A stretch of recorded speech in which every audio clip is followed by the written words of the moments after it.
یہ بارہا دیکھے سمجھایا کہ اذان فجر کی شرط ہے کہ وقت فجر شروع ہونے کے بعد دی جائے گی۔ وقت فجر کب شروع ہوگا؟ جب سحری بند ہوگی۔ اس کا مطلب ہے جس نے فجر کی اذان کے دوران کھایا پیا اس نے سحری بند ہونے کے بعد کھایا پیا۔ کیسے روزہ ہوگا؟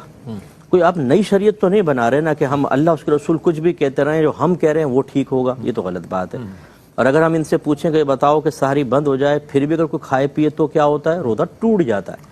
تو اس کا مطلب ہے جس نے اذان کے جیسے وقت فجر ختم ہو، وقت سحر ختم ہوگا تو روزہ شروع ہو گیا۔ ٹھیک ہے، اب اس کے بعد اگر کھا رہے ہیں تو یہ تو روزہ بند ہونے کے بعد کھا رہے ہیں، یا روزہ شروع ہونے کے بعد کھا رہے ہیں تو روزہ بریک ہوگا۔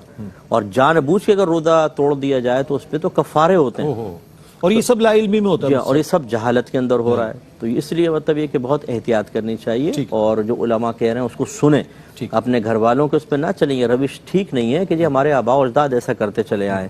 یہ جواب تو کفار نے ہر نبی کو تقریباً دیا ہے کہ ہم آپ کی بات نہیں مانیں گے، ہم تو اس پر چلیں گے جس پر اپنے آباء و اجداد کو پایا۔ مجھے امید ہے کہ جو ذی شعور عوام ہمیں سن رہے ہیں بھائی بہن، وہ آباء و اجداد نے جو صحیح کیا اس کو فالو کریں، لیکن جو غلط کر چکے وہ لا علمی کے اندر یا کوئی اور اس مسئلے میں، تو اس کو فالو نہ کریں، اپنے بچوں میں خرابی وائرس کے طور پہ اس کو سرایت نہ کروائیں۔